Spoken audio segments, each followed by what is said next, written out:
Hello everyone, and welcome to episode 2 of season 2 of our lovely little SMP whitelist.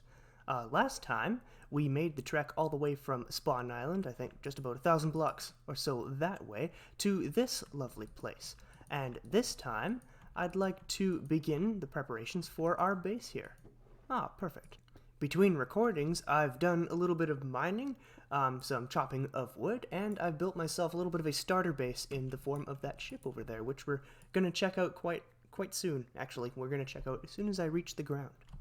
And I have to say, I'm actually quite proud of this design because I've managed to squeeze in all the amenities any kind of starter base would need into this small shape. And you'll see why in a second.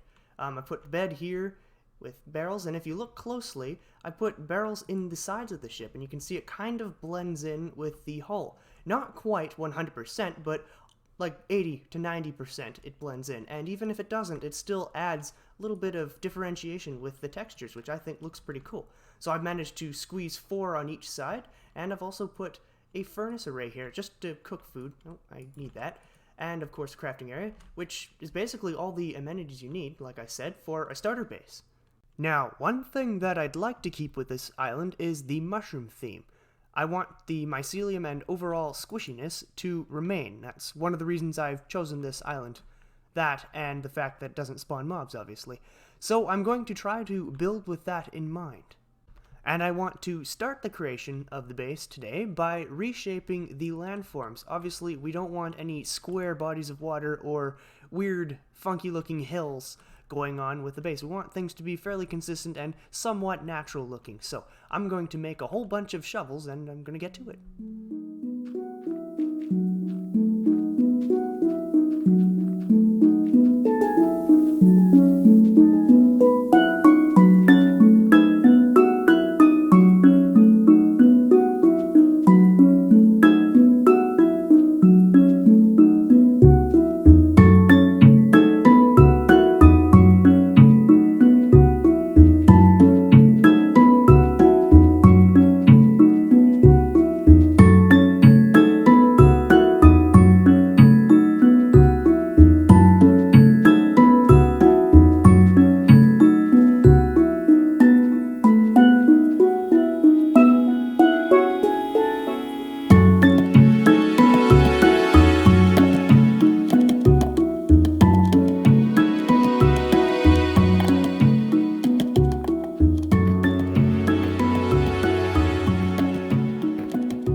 Several hours of work and 17 spades later, and the terraforming around this end of the island is pretty much complete. Obviously, I still have to prettyify it and add a little more detail, but it's the shape that I was worried about and the shape I completed. You'll notice that I didn't really touch this area over here, this mountain and the associated hills, because I don't plan on building in that spot for a while, so I figured I'd stick to the stuff with immediate plans first and tackle over there a little bit later. And by a little bit later, I mean pretty far in the future, because I don't really have any plans for that area of the island for this episode or any coming episodes, but we're getting there. Now, my favorite part of this island has to be this lake, but my second favorite part is this little hill here, and that's because it's pointy. It's got a bunch of these little spikes, and I think that's super inspiring. It's kind of given me an idea of what I want the terrain on this island to be like. So, you know, just something to look at to base my own designs off. I think natural terrain generation in Minecraft can be pretty cool sometimes. Obviously, a lot of times it's pretty derpy. I mean, floating snow and stuff like that is pretty weird, but nice, fancy, pointy hills like this sometimes occur, and it's just neat and inspiring to look at them. But that's not going to be the focus of this episode. I'm all pooped out on terraforming. I've had enough of that for today. Instead, I want to focus on laying out the foundations for the little village I want to build in this area here. That's right, a village. Big reveal. And an awesome village it shall be. Now that I have all these houses laid out, I'm feeling super inspired and I have to sleep. I'll be right back. Okay, that's better. Now, one thing I wanted to try with these houses is I wanted to experiment with shapes. I wanted to give myself a little bit of a challenge by making myself build in awkward angles like this. Obviously, it's kind of hard to make something symmetrical when it is so clearly not, but we're going to give it a shot anyways.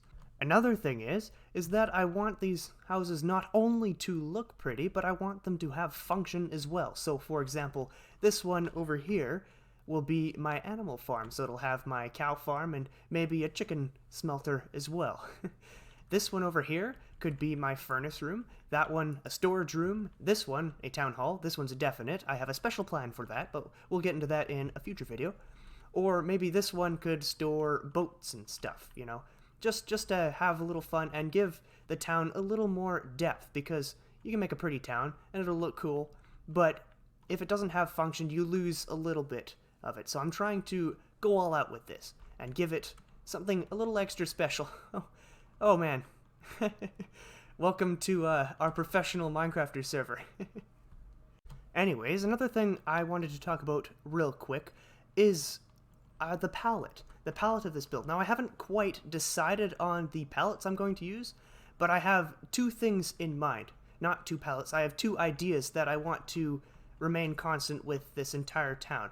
And that is, I want the houses to differ in palettes. I don't want them all to have the same style. I want them to kind of differ in color and shape, and make it a little more interesting to be around, and look at.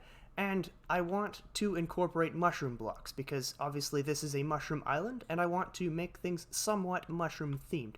Now I'm going to be building my own mushrooms, but I want to incorporate the stems and the brown tops, especially the brown tops, I think it's a really good looking texture, into the houses. So those are two things I'm trying to keep in mind when designing the palette for this area.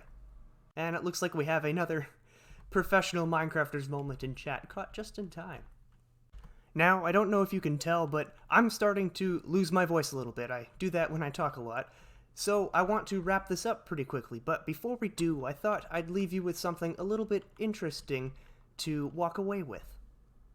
So I've come to my creative building world to experiment a little bit with the palettes I had in mind, using only the blocks I currently have access to on the server. So I've come up with these two designs. This one could be maybe a poor house, a little house in the slum, and maybe this one's a little more of an upscale house, and you can see I've used mushroom blocks on both.